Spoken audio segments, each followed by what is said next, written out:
You're the chair of Climate Action 100 Plus. I think there's a general sense that this initiative has failed. But in the last couple of years, we actually had more investors joining than investors leaving. But is Climate Action 100 Plus another greenwashing exercise? I think, again, is a little bit of a harsh judgment. We can't afford to stop doing what we have been doing. All these great benefits of stewardship actually might not continue. We cannot allow this to happen.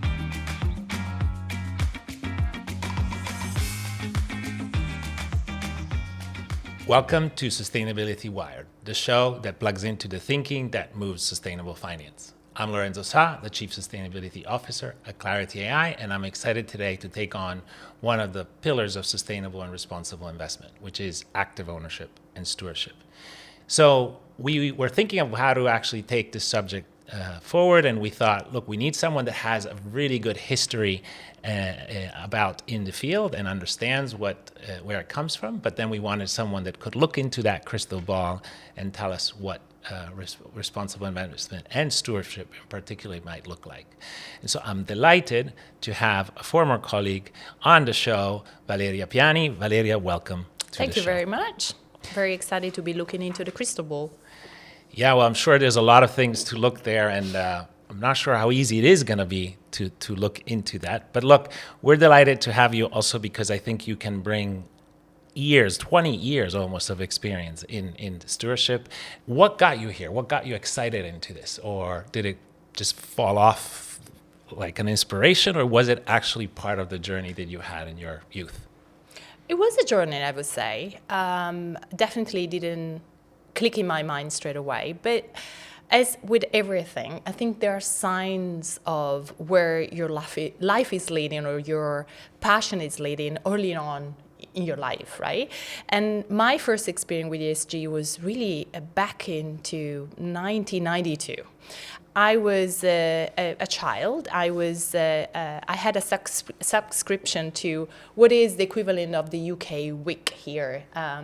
It was a children's journal called Il Corriere dei Piccoli. I don't know actually if you read it when you were a child, as you spent some time in Italy too.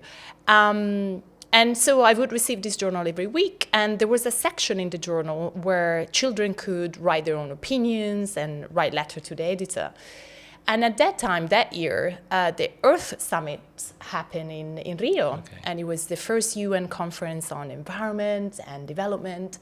And I was very excited about the idea of grown-ups going there and agreeing on how to solve the issue on protecting the environment and the planet. So I wrote a letter to the editor, basically inviting the children to get excited and be ready for action once this principle would be in place. And I was so delighted in a week's time to see actually the letter published in the journal. So I can say in some ways I was a small-scale Greta Thunberg, right? Okay. But then my professional career took longer to get where actually I am, and really understanding the stewardship was the angle I was interested in. I experienced a little bit of time on working with companies on communication, for example, where I learned for the first time what corporate social responsibility was, which really in some ways attract interest, but I wasn't so passionate about creating glossy, sustainable reports either. So then I tried something slightly different. I worked in international cooperation in South America and tried to actually direct money into impact-oriented projects. But again, I wasn't totally convinced, as I couldn't see that impact I was looking for. So SI and stewardship for me was really the connection between the two things. I was thinking, how can I channel money in a way that is driving real impact? And the private sector really plays a huge role in my opinion. And that's why I started studying corporate social responsibility. And then thanks to this academic experience, I could get involved with the PRI, where we met. And the rest is history, really. I think we then created a movement, and now active ownership and stewardship is a very well-known concept. Yeah, so a little Italian, tiny Greta Thunberg that kind of went through a journey and possibly differently from Greta Thunberg, welcome the role of the private sector and to engage with the private sector in your own profession, which probably is a good gateway into the topic of today. Look, active ownership and stewardship is often talked about, but what is it, right? And I brought here the ICGN Global Stewardship Principles of 2020 that have the following definition.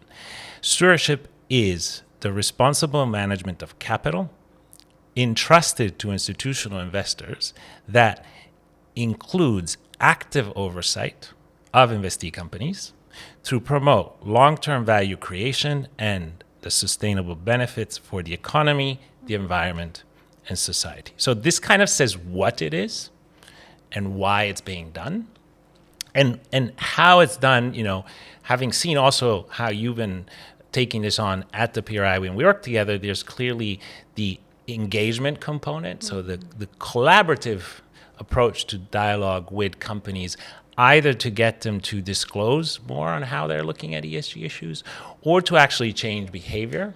So there's that engagement piece. I've seen then the proxy voting or the shareholder resolution. So that is sometimes seen separately as a component of that. And you would argue that potentially as part of stewardship, that if all that fails and there is no progress, there's also divestments.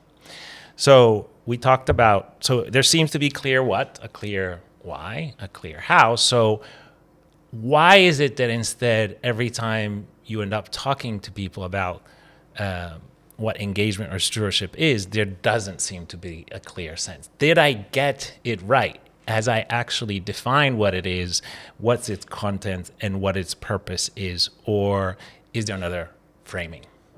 No, you did a good job. Great. I think it's a good summary of what active ownership or stewardship is. It is a combination of dialogue and voting your shares if you're invested in listed equity. Now, I think, though, there are many nuances and many different tools in the stewardship toolkit. That maybe at first glance they're not so clear or not so evident, but they all play a significant role, and they can be combined and they can be used at different times. So if you think about what it actually means, how do you practically do stewardship? There are many things that you could do. You do your research. It can be desk research. It can be customized or commissioned research. You identify where you think there are potential gaps from an ESG perspective that could unlock long-term value. And you try to do that as much as possible in the context of the business strategy of the company you're talking to. Then it's about interacting with the company, fine-tuning your analysis, communicating your analysis, continuously looking at, are we making any progress or not? Then you could use letters to make it even more explicit, and these letters could be public, could be private. You could even decide to talk to the media about something, to praise the company or to challenge a company. You could go on a trip to see what actually the companies are doing and actually see in practice manufacturing processes, for example, or real challenges. It could be about talking to the board. It could be about talking to the head of stewardship. The head of sustainability in the case of a company. It could be doing solo, or could be doing in collaboration with others. Could be finding resolutions. I could go on and on and on and on. But is there one of those that if you're like, oh God, I need to pick one, you grab and you say, I'm going to use this one? That's what I think the mistake is. It's not one thing. I like to think of it as almost like a palette of colors, right? And you would use these colors in different combination and at different time, depending on what you want to paint and depending on where you're painting. And the result will always be very different. So it's about human dynamics, different drivers from you as an investor, different drivers from the companies as well. The combination can be multifaceted. And as I said, it's always tailored and the results can be very different. So it's important that we appreciate is a complex interaction, but it can be very powerful if it's done with the right combination of colors. and in the right time too. There's a different time for a different tool to be used, and that's going back to what you were mentioning on, could even eventually mean divestment, for example, or decreasing exposure if you're not getting what you're looking for. And it's still a result that is quite precious. It doesn't need to be successful all the time. Even failure, it's very important information to have to complete your process. But what is failure? In other words, and to define failure is, what are you trying to achieve, right? So this painting, what is it supposed to represent? Is it, you mentioned corporate value, but then we talked about potential outcomes. So why does Phoenix Group have you in your role? What is it trying to achieve? Yeah.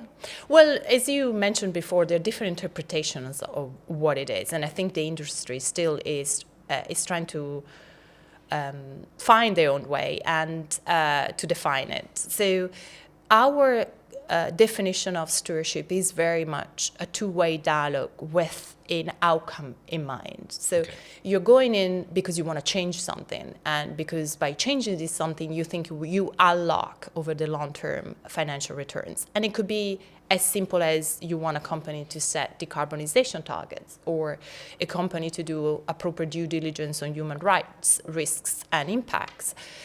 It could be aligning itself to a new standard. So the objective can be differentiated and tailored company by company, but it's about having an objective that is a key issue in our view.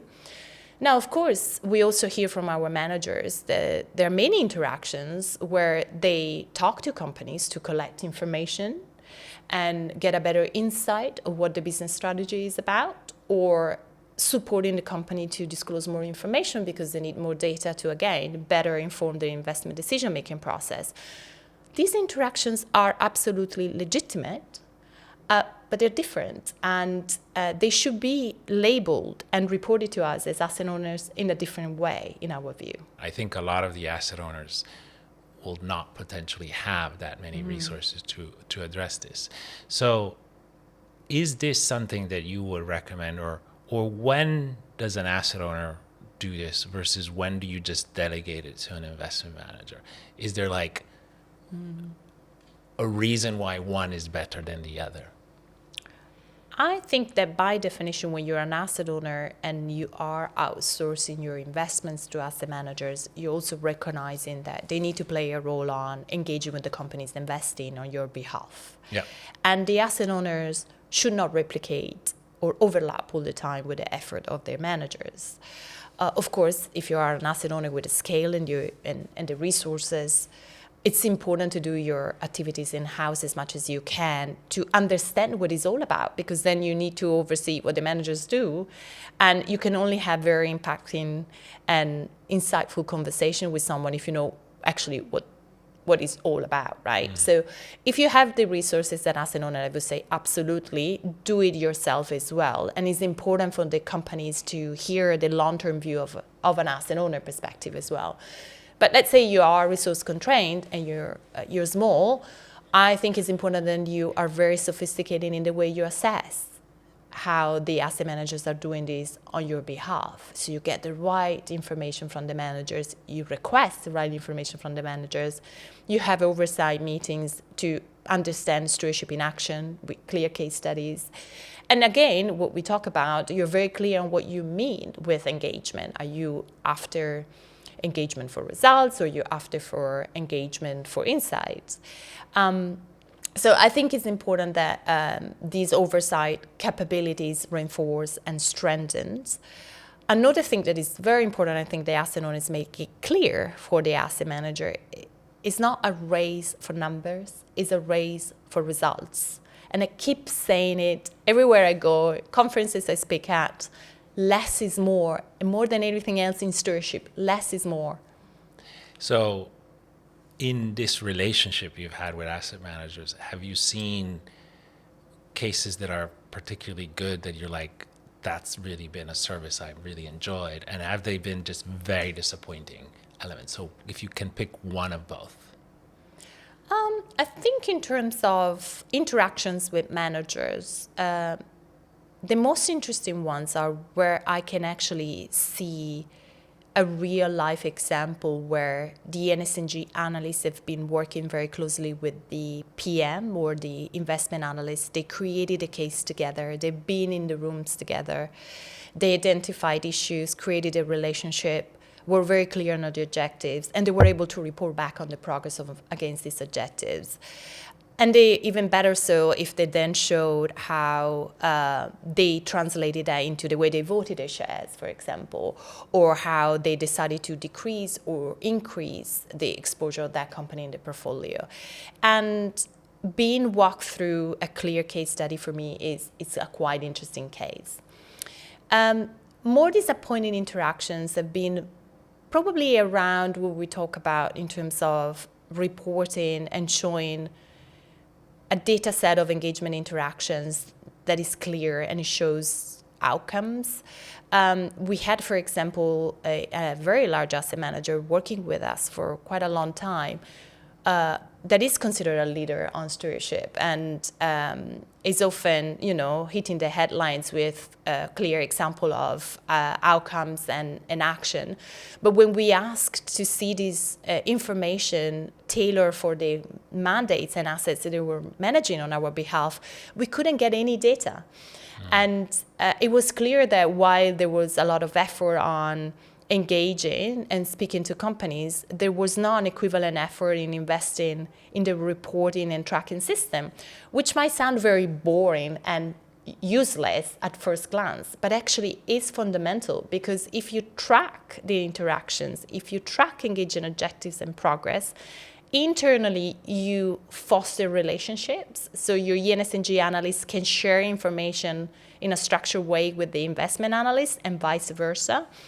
And then you can better serve also your clients because they will receive tailored information according to their assets. I'm glad that after 2 years of engaging on this topic, actually we saw a great result with this asset manager. They actually put the money in. But we had to make it very explicit. We even had to send a letter to the head of investments, making that request very explicit. But can we give it some color, talking about painting? Can you give me an example? What does this look like in real life? Well, there's plenty of examples, and I think the most interesting ones are the ones talking about or showing the click moment. I call it the click moment, and then when people ask me what is the click moment, I can't define it, so I can only provide example of the click moments. But for me, the click moments are when you are engaging with a company, even for quite a long period of time, and suddenly you realize you have a relationship with this company is using you as a sounding board. It's coming back to you, asking for opinion, and kind of be a reality check to understand what the investor community wants. And for example, I've been engaging, I remember early on when I was working for an asset manager, and even now as an asset owner with RWE, a utility company in Europe. And the initial conversation with the companies were quite tough. We had conversation on defining scope 3 emissions and acknowledging that the company had responsibility on those. We talk about phasing out coal. They were a hard conversation to have. But over the time, the company really developed its own thinking. There was changing of leadership. There were coalition of investors asking for very consistent messages together with us. There was a conducive regulatory environment in the country. So the conversation developed to something very interesting, up to actually getting the company to receive science-based target certification and a very clear coal phase-out plan. But the click moment for me was when the company asked me to go and present at their event tailored to their women employees, to talk about my view as an investor on the company and the journey they're going through. And they were also very open for me to say what it worked and what it didn't. And I think for me, that was the click moment. They had trust in me to actually go and speak to thousands of women employees and be ready to also hear challenges potentially. And there are many examples like this out there. But, Sorry, there seems to be almost like a knowledge sharing that becomes knowledge enhancement that you do in this collaborative engagement with the underlying company, and that is a driver of change. It is. I think building that relationship is a driver for change. I had a similar click moment, for example, when another company invited me to present to their board. And again, for me, that was a clear signal that they were using, in a positive way, me as a proxy for the investment community. And again, my presentation to the board was honest, but also try to really explain how we as investors were looking at different data from companies and integrate it into our discounted cash flow analysis, and how we were incorporating, for example, carbon price assumptions in the way a company would be in the long term, successful or not. That triggered, again, a quite interesting conversation with this company. The CEO started talking to me a lot on how can we make sure this carbon price signal actually is there, what should we do to improve the ETS, for example, in Europe, and he shared thinking on how the company was engaging with the European Commission, for example, on the ETS scheme. So again, you can see can have different outcomes and different shapes at the end, but it's the click moment that really makes a difference. I love the click moment. Is the click stronger if you're engaging alone, or is engaging with other creating a multiple clicking element that creates better outcomes? I would love this to be clear cut. I would love to be able to tell you, yeah, no, go only solo, or no, please, just do it collaboratively. Again, as with life, there are plenty of nuances there. I think collaboration makes sense in terms of sharing knowledge, sharing resources, sharing the workload. It's no-brainer, right? But I would also even go a little bit beyond and say that collaborative engagement is also, again, part of our fiduciary duty, because companies cannot have multiple and several conversations on the same topic all over again with different shareholders or bondholders. It is actually much more efficient for a company, to have several of them in the room, trying to find a common ground on what it really needs to change and really put all the resources on those changes. So intuitively, collaboration makes absolutely sense. And we also love to talk about the 3L, in terms of the ingredients of success on collaborative engagement within Climate Action 100+. The 3 Ls are: you need someone large, someone loud, and someone local. Someone has enough financial exposure to the company, someone who actually knows the company well because it's based on the same headquarter the company is based on, and someone who is not too afraid sometimes to go there publicly and say a little bit more about progress or lack of progress of the engagement. If you have those 3 Ls working together, then the collaborative engagement really works. But as with everything and with any human being's interaction, it is hard to coordinate, to align different people, to have a common agenda, and to be very clear in the message with the companies. And it's easier to pick up the phone and get a conversation with the company you want. So I don't think it necessarily is a trade-off. And we actually do combine both. We do a little bit of collaborative engagement and engage together with others. If there are areas that we still haven't dig into it enough and we want to explore more, we might then ask the company to also have a one-to-one, but try to also reinforce the messages being heard during the collaborative engagement, if it's that what we support.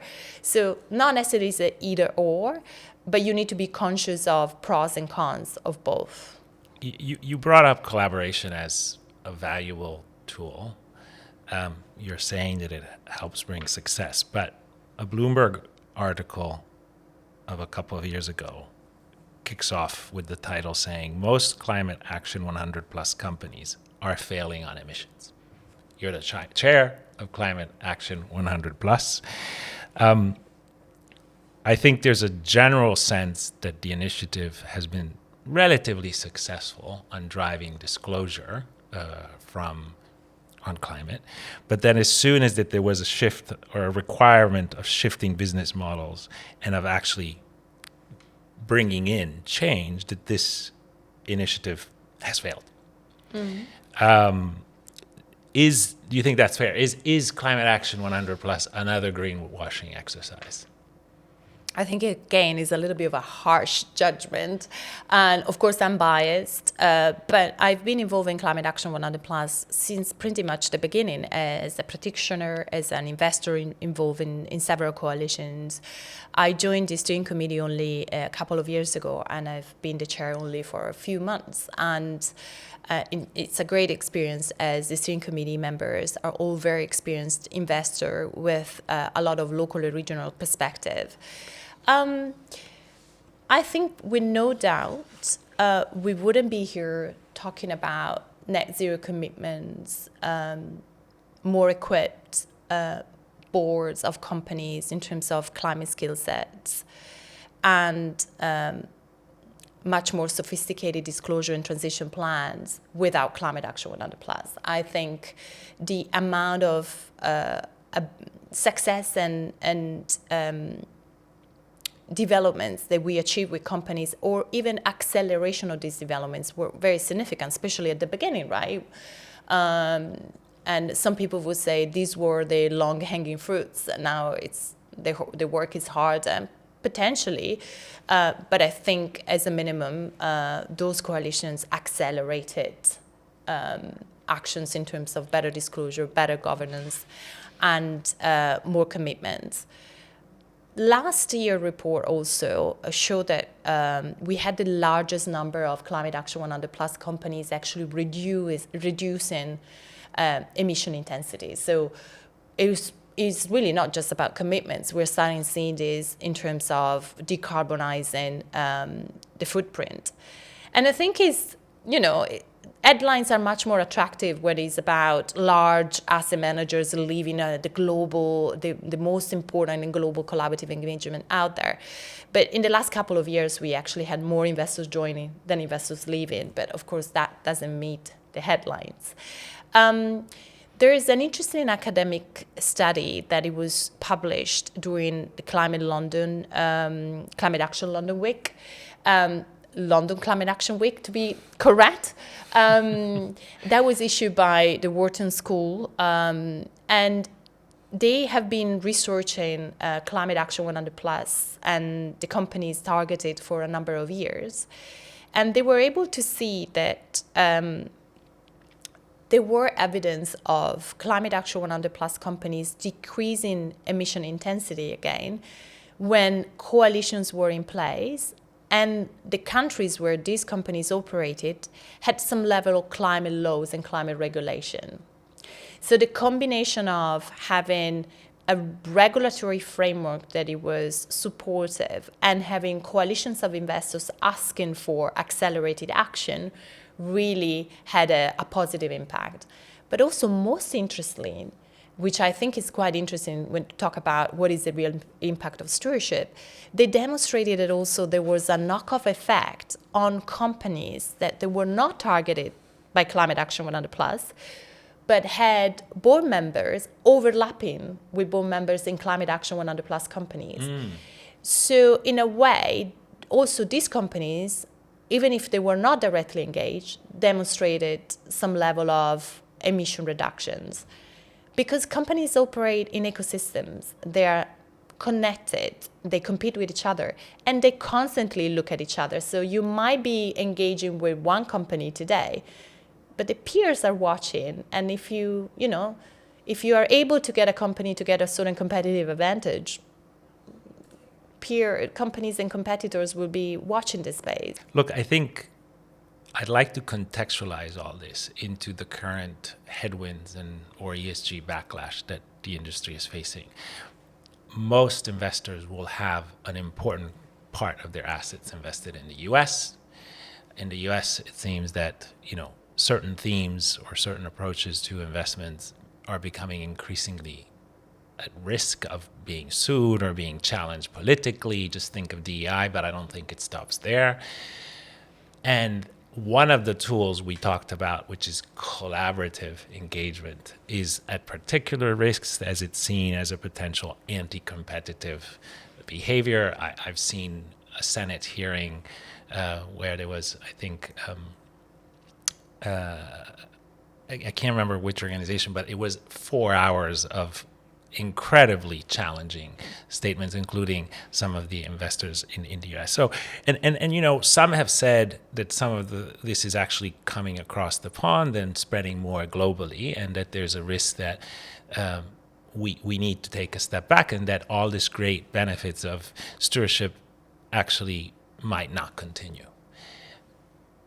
Are we at a point where everything we talked about will kind of slowly move away or be reduced, or where do you see the current world scenario impacting your daily life?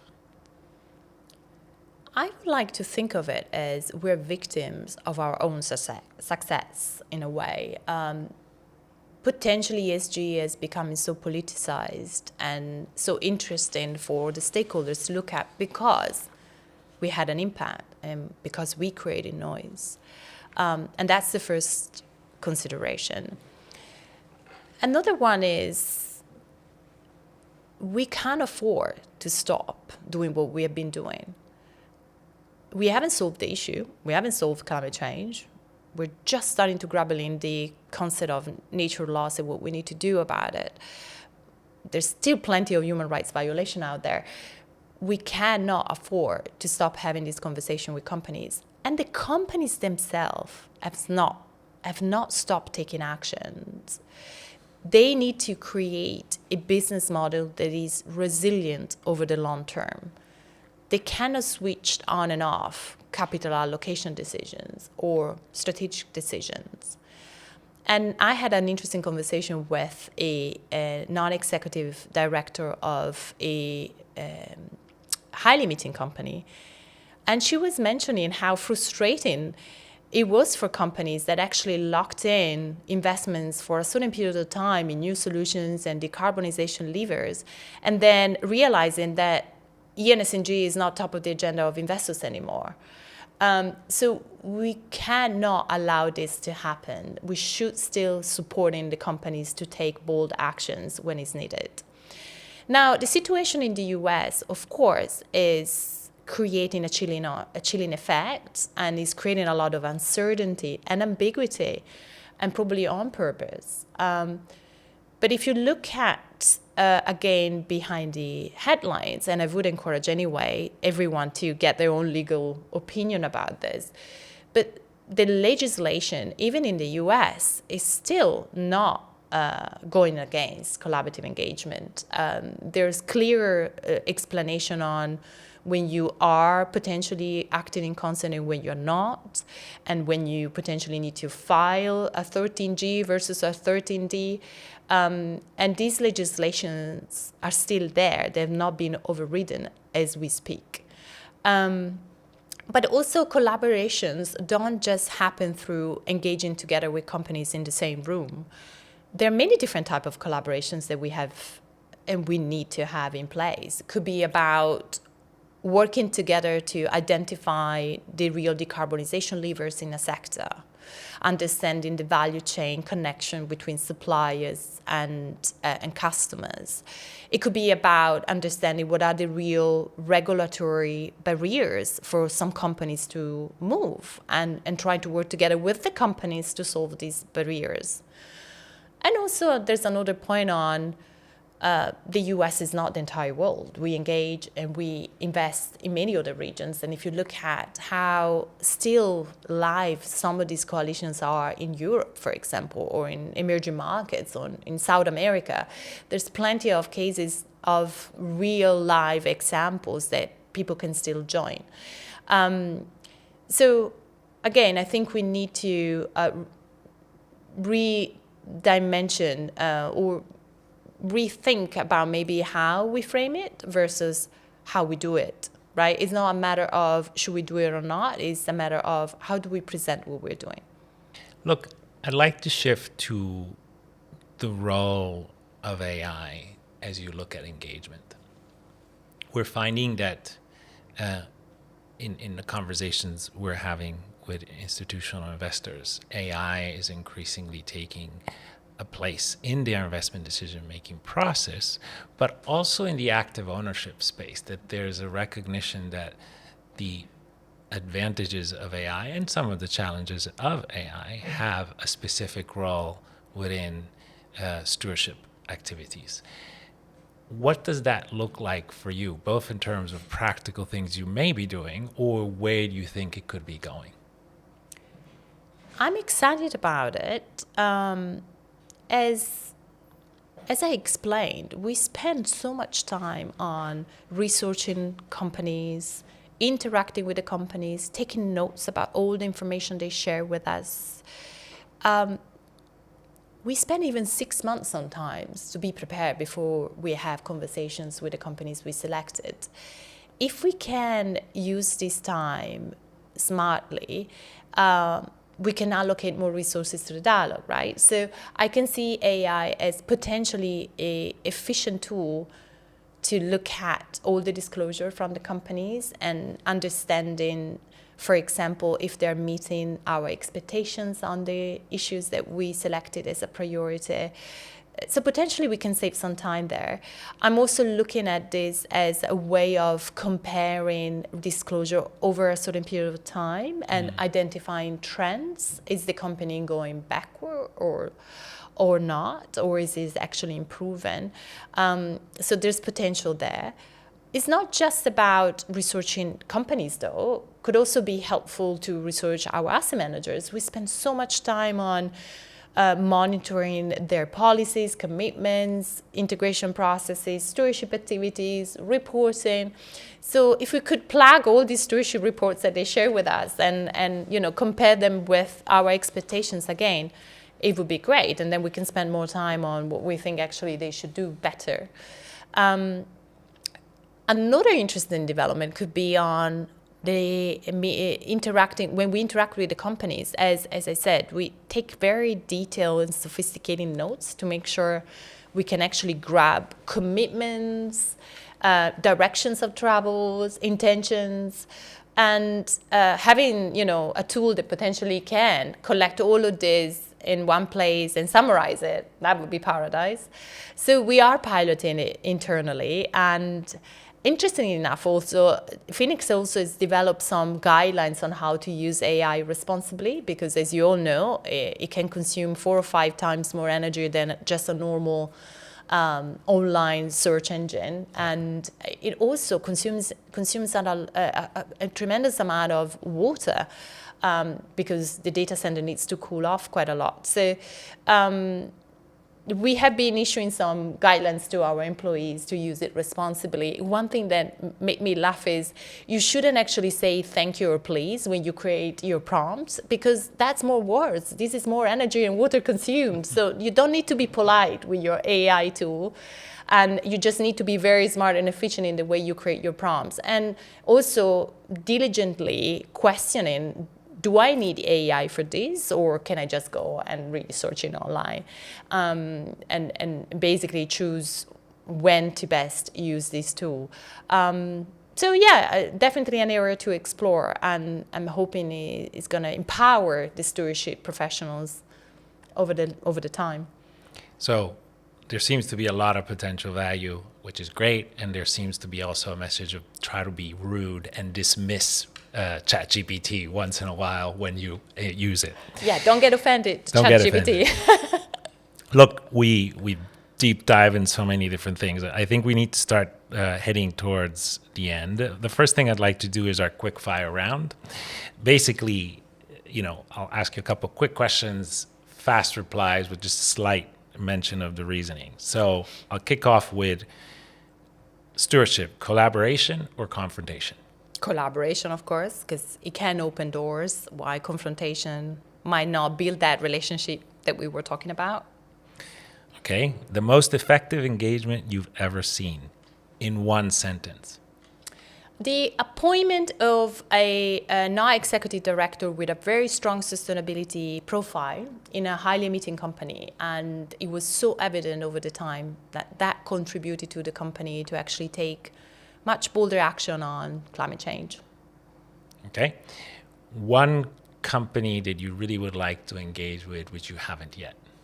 Amazon, we can't get all of them. Oh, you can't get a hold of it. Okay. Biggest myth about stewardship?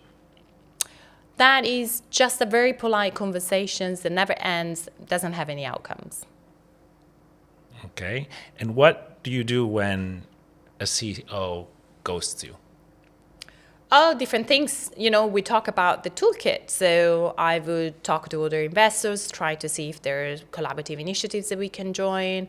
I would try to send a letter to the board and address it to the chair and put the senior independent director in CC together with the CEO, of course. Then I would start looking at executive package and composition of the board and using my votes accordingly. Okay.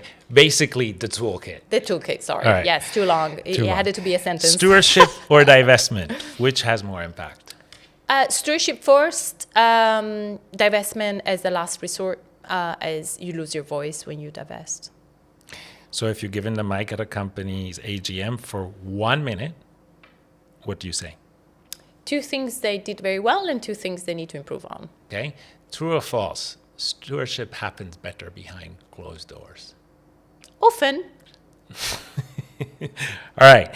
Last, the best snack for preparing a board level engagement. A very nice shot of concentrated Italian coffee, because we said less is more. Great. An espresso, please. Yes. All right. We are at an art twist moment where I get really excited. We ask every guest to think about a piece of art that has a sustainable twist to it, and then come and comment on the previous guest's piece of art, and then propose your own. So you've taken a look at Alex Edmonds' previous offer, which was the song, The Circle of Life, by Elton John. So maybe kicking off, how would that resonate to you? I would love to give you a very sophisticated answer to this. But the first thing, and the only thing I could think of, with full respect for the lyrics and all the text of the song, is how much we struggle to get our kids to actually watch The Lion King, as they were so upset that Simba lost the father so early on. They didn't want to see to watch the cartoons, which is actually a lovely animated cartoon. And they kept saying, it's not fair, it's not fair. And interestingly enough, now when I talk with my 10 years old and 12 years old about climate change and nature loss, because they actually study this quite often in school, I get the same answer. It's not fair. And I think they're right. They are inherited is something that we created, and it's not fair. So is the piece of art that you picked something that addresses that question? Yeah, actually, I think it does to some degrees. So I picked a painting. As out of all the arts, what I love is actually figurative arts and photography and paintings more generally. So the artwork I chose was The Three Ages of Woman, is a painting from Gustav Klimt, a painter I love. It's from the 1905, so early on in the last century. And it's part of the permanent collection of the Modern Gallery of, actually the Gallery of Modern Art in Rome, in the Italian capital. So I would absolutely encourage everyone to go and visit the gallery, because it has not just this specific artwork, but a lot of pieces of art that are amazing.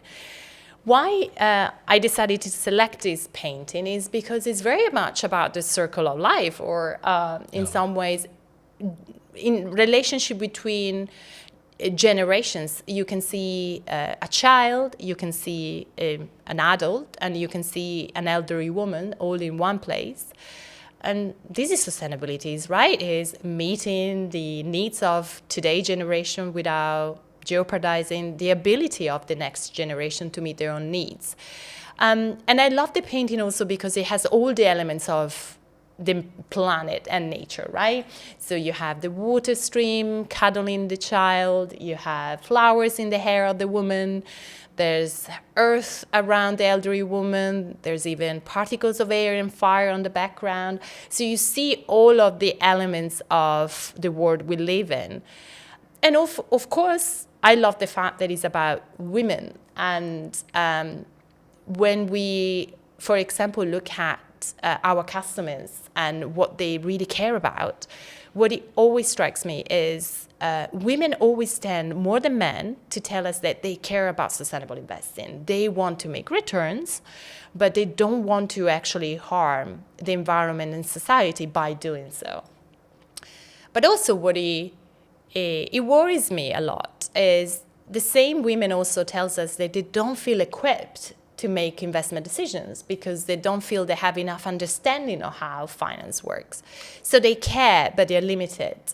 And so I think we do have a role to play as service providers, as pension service providers, to educate our own customers to make sure they really can make this decision in a solid way and without fears. So this, for me, is a painting that says, we women care and we can act on it, and hopefully we can give lots of opportunities to other artists to paint this concept. Thanks, Valeria. Look, it seems like painting and palettes have come throughout the conversation, so that's amazing. Look, we need to close. We've spent loads of time in this conversation, which is great. I think we started off with the question of, is stewardship an important part of sustainable investments? I think the answer is clearly yes. Have the headwinds really changed the answer to that question? I think the answer is no. But I do think that there's certain lessons learned that we've taken and that we should keep into account, as we've discussed with Valeria. And particularly, I think first is that it should not be taken on as a political or a way through which you're trying to drive things through a non-political and not a democratic process. This is about the value of companies and how to enhance that value of companies. The second element I think was an important takeaway is the importance of quality versus quantity. I think, we have an enormous toolkit that be used and should be used appropriately in the different occasions, but to achieve a goal that is not just about a list of engagements that we're trying to achieve. We discussed how it's important to engage with companies, but that there might be a space for broader stewardship for systemic issues, which I think is increasingly taking and coming into place. And ultimately, we've talked about the role of AI and how AI can be an important piece of that toolkit to enhance and to basically enable some of the stewardship activities to progress with less time and more quality. So I hope that the answer that we started off with, which was, can and is stewardship an important pillar of sustainable investment? The answer is absolutely yes. And, it's almost like, you can't simply invest in a better world. I think you need to talk to it. You need to talk about it. You need to proxy vote it. And ultimately, what I think you need is to nudge it sometimes through these engagements so that it comes out of bed and it actually gets going. So, Valeria, thank you again. Thank you for having me. Yeah, this is great. And thanks also to Curtis File for the work and for everybody else that are involved in making this show happen behind the scenes. If you've liked it, please comment, follow, or share with your colleagues. And be prepared and watch this space for the next episode. And in the meantime, stay wired. Copyright 2025 Clarity AI, all rights reserved. Clarity AI does not assess current market trends, legal or regulatory developments, but only opines on recent ESG relevant developments. The information and data contained herein are proprietary of Clarity AI and or third-party content providers. These are intended for informational, non-commercial use only and may not be copied, distributed, or used in any other way, including via citation. They are not directed to or intended for distribution to or use by India-based clients or users, and their distribution to Indian resident individuals or entities is not permitted. These do not constitute an endorsement of any product, project, investment strategy, or consideration of any particular environmental, social, or governance-related issues as part of any investment strategy, nor an investment advice or expert opinion, are not part of any offering and do not constitute an offer or indication to buy or sell securities, and have not been submitted to nor received approval from any relevant regulatory bodies. Clarity AI assumes no responsibility for the reliability, completeness, or accuracy of any opinion provided herein, and makes no representation or warranty as to any of the information, including, without limitation, any representation or warranty that the information or any portion of it is accurate, complete, or suitable for a particular purpose. Clarity AI nor its content providers are responsible for any damages or losses arising from use of this information, and use is subject to conditions available at clarity.ai.